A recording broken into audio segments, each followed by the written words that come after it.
Mobile ওদের পছন্দ, iPhone পছন্দ। তো আইফোন কেনার একটা কথা বলছে।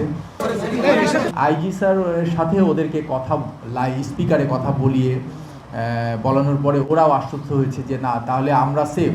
আমরা পুলিশের কাছে ধরা দিলে, আমরা পুলিশের কাছে যদি আমরা আত্মসমর্পণ করি, তাহলে আমরা সেফ থাকবো, ওদের লাইফে কোনো হ্যাসেল থাকবে না, লাইফ থ্রেট হবে না।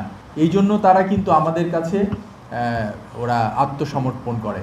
তারা অস্ত্রগুলো, আমি বলেছি আগে তোমরা আগে অস্ত্রটা দিয়ে দিবা, তারপরে তোমাদের টাকা নিয়ে বা আমরা তোমাদেরকে সম্পূর্ণ সেফটি সিকিউরিটি সব দিয়ে আমরা ওদেরকে গাড়িতে করে নিয়ে এসে, আমরা এতক্ষণ ধরে আপনাদেরকে একটু সময় লাগলো কারণ তাদের অনেক কিছু জিজ্ঞাসাবাদ করে আমরা আমাদের কাছে এই পর্যন্ত এখন যতক্ষণ ওদের সাথে কথা বললাম তাতে মনে হয়েছে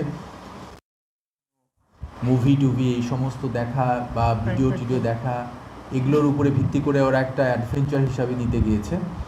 তো তারপরে আমরা বলেছি যে তারা টাকাটা তোমরা কি করতে চাও, ওইখানে বলেছিল যে তারা পেশেন্টকে দিতে চায়, কিন্তু আমরা এখনও পর্যন্ত পেশেন্টের যে নাম দিয়েছে, তার ঠিকানা দিয়েছে, এগুলো ব্যাপারগুলো আমরা যাচাই বাছাই করছি। এখনও আমরা কনক্রিট ওইটার সিদ্ধান্ত নিতে পারছি না যেটা আসলে ওদের মোটিভটা এটাই ছিল কিনা। পাশাপাশি ওদের কেউ বলছে, আমরা উদ্ধার করেছি ওখানে যেটা 18 লক্ষ টাকা ওদের ব্যাগ থেকে। তো এই 18 লক্ষ টাকার মধ্যে ওরা আবার কেউ বলছে যে মোবাইল ওদের পছন্দ, আইফোন পছন্দ।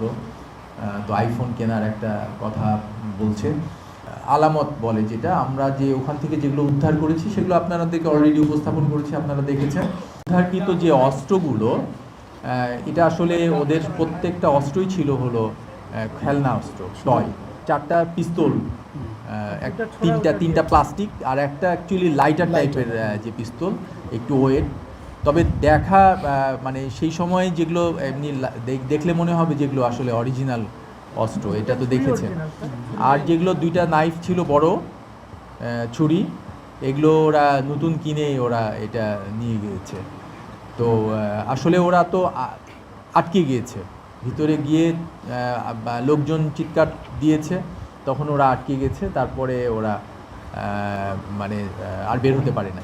তারা একটা প্ল্যান করেছিল যে এরকম একটা টাকা করবো এই ব্যাংকের। এটা আমাকে ওই সময় যখন নেগোশিয়েট করি তখন আমি বলেছিলাম যে কেন তুমি এই ব্যাংকে এখানে আসছো, এরকম টাকা তো আমরা দিতে পারতাম, ডোনেশন টিয়া দিতে পারতাম এরকম।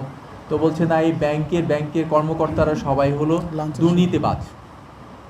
হ্যাঁ, এই দুর্নীতিবাজ ব্যাংকের কর্মকর্তা, এরা হলো ব্যাংকে সব করে, মানে এটা ওদের একটা ভাষ্য ছিল। তো ওরা একটা পরিকল্পনা নিয়েছিল, এটা ঠিক। আর পাশাপাশি ওরা যেটা কিনেছে, ওরা 3জনই একই রকমের ড্রেস, কাছাকাছি, এবং এটাও ওরা সংগ্রহ করেছে। একজনের আবার ড্রাইভিং লাইসেন্স আছে, ও কিন্তু ড্রাইভারও। ওরা এই এলাকাতেই থাকে। ওরা যে একজন 22 বছর, সে সাভার এলাকায় ছিল, ওখানে একটু গাড়ি ড্রাইভিং করতো, প্রাইভেট কার চালাইতো। আর ওর হোম ডিস্ট্রিক্ট অ্যাকচুয়ালি গোপালগঞ্জ, আর কাশিয়ানিতে ওর হোম ডিস্ট্রিক্ট। আর বাকিগুলো দুইজন এখানে লোকাল, এখানে আর 2জন এখানে লোকাল। ব্যাংকের যে সিকিউরিটি, সেই সিকিউরিটি গার্ড কিন্তু অ্যাকচুয়ালি ওর সিটে ছিল না, ওর ডিউটিতে ছিল না, ও ওইখানে অ্যাবসেন্ট ছিল।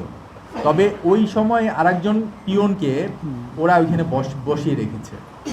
তো সেই সময় ওইখানে বসানো ছিল, সে নিরস্ত্র। বলছিল আমাদের প্রয়োজন হলো 15 লক্ষ টাকা।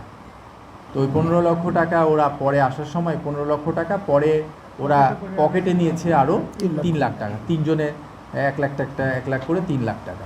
এই হলো 18 লক্ষ টাকা ওদের কাছ থেকে আমরা